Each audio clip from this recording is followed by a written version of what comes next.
Welcome back. Jitendra Deshprabhu's political career now seems almost over.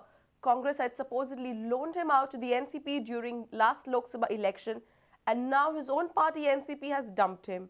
He has been suspended from the party following his arrest in Korga illegal mining case. He has lost all his positions and undoubtedly all his clout following the arrest. Has Deshprabhu lost the political ground completely? Here is a special report. Portuguese call them Visconde de Pedne. Goans call them Rao Raje Deshprabhu.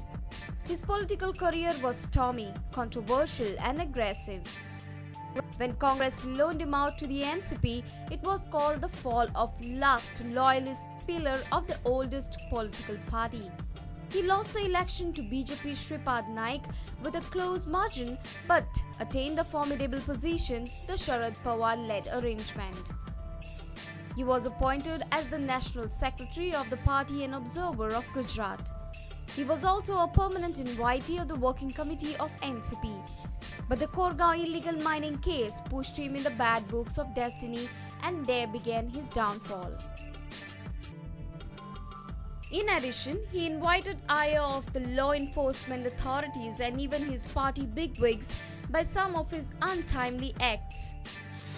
Criticized Bharti Chauhan at a wrong time, alleged her of selling assembly tickets and party posts, skipped crime branch summons thrice, went to the crime branch with bail plea sub judice. The journey of this former Pedne MLA and Visconde de Pedne has really been controversial. He became MLA in 1999 and took on Manohar Parrikar, the then Chief Minister, without any fear or favour. He became famous for his attacking critical statements in press conferences and well-decorated and polished speeches in the assembly. He left the Congress against his own wish, and now he is lying on a patient's bed in a CCU of the GMC.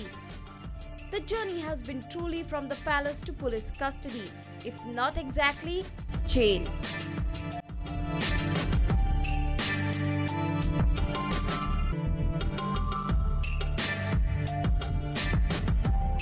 Bureau Report, Prudent Media. Prashant Naik of BBSM has claimed that BBSM has proof that out of 52,000 signatures by parents, 42,000 signatures are of students studying in diocesan schools. Prashant Naik has charged the diocesan society of misguiding their students on medium of instruction issue. Advocate Anne-Claire Viegas has opposed Konkani as an optional language as students don't take optional subjects seriously. BBSM organized a rally from Mamledar office at Kankan and later held a public meeting at Saudi. Prashant Naik claimed that out of 52,000 signatures submitted to the government in support of English, 42,000 signatures are of students studying in diocesan society schools. या 52,000 signature जो दिला जो सयो मारला त्या सयो सगळ्यांनी तपासून पळोवचे पडटले कित्याक या 52,000 एक 10,000 सिग्नेचर 10,000 सयो पालकांनी मारला आसतल्यो उरिल्ल्यो 42,000 सयो सगळ्या डायोसिसन सोसायटीच्या स्कुला भितर मिसगाईड करून भुरग्यांक मारपाक लायला हाजे प्रूफ आमचे कडेन आसा जाय जाल्यार तांणी ह्यो सयो तपासपाक धाडच्यो आमी सांगपाक शकतात की ह्यो सयो सारक्यो ना म्हणून. Advocate Anne-Claire Viegas said that Konkani cannot be an optional language as optional subjects are not taken seriously. मायभास शिकपा जाय, नॅशनल लँग्वेज शिकपा जाय, एक इंग्लिश शिकपा जाय, कंपल्सरी 3 लँग्वेजी आणि एक ऑप्शनल लँग्वेज म्हणून आसा ती एक शिकपा जाय. मदीं टायमार आमी फ्रेंच शिकताले हे सांगता की आतां ही कोंकणी जी आसा ते सेकंड लँग्वेज केल्या आनी एक लँग्वेज दवरल्या म्हणून. हांव फ्रेंच शिकलो पावलो आपटील एसएससी आणि म्हजे भशेन कितले जाण आसतले ही ऑप्शनल लँग्वेज घेतली फ्रेंच ना पोर्चुगीज. हांव म्हणटा तूं जर ऑप्शनल लँग्वेज तर घेतली जाय की तुजी मना उरना तूं विसरता आज तूं म्हाका विचारता तूं कितें फ्रेंच जाय म्हणून आनी म्हाका 90% पडिल्ले फ्रेंचीक कितें फ्रेंच जाय कांय ना बरो तूं पाले फ्रांसेचें नांव सिनोर म्हणटा. Author Pundalik Nayak, Arvind Bhatikar, Nagesh Karmali, Shantaji Gaonkar, Kamlakar Maharshi, Rajdeep Nayak, Yugang Nayak and others were present. Bharatiya Bhasha Suraksha Manch is gearing up for the 15th August public convention at Azad Maidan in Panji. Our reporter from Kankan, Babesh Borkar. The Baga coastline is drifting gradually during monsoon season every year. People are anxious as this sand erosion can affect tourism industry in Baga very badly. As a temporary solution, sandbags will be placed along the coastline to avoid further erosion. Every year during monsoon season, this coastline gets washed away. The Baga beach, which is one of the most beautiful touristic places in North Goa, has been left neglected. People say that this coastline is washed away by the sea water every year during monsoon.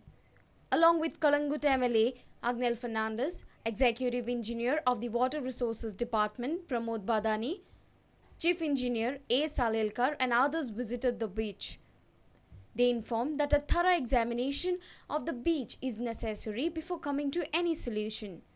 Here we'll work out what type of structure is recommended by the experts, and accordingly we'll go ahead. So I'll get a permanent solution from the experts, and then when we are doing the Kandoli work, we will also start the Baga work parallelly. Agnel Fernandez said that as a temporary solution to the sand erosion, sandbags will be placed along the coastline. Water Resource Department had asked opinion of experts. They suggested to us that they want to observe the beach for one season. But evidently the nature is not waiting for one season, and there has been more damage. Now as an immediate measure, we are going to put sandbags by Monday. And there is a permanent solution coming which will take about a month because they have to tender. It's costing a lot of money. So immediately to stop the erosion, we are going ahead with the sandbags. Our reporter in Baga, Shamsundar Fatte. It's time for another short break. Stay tuned.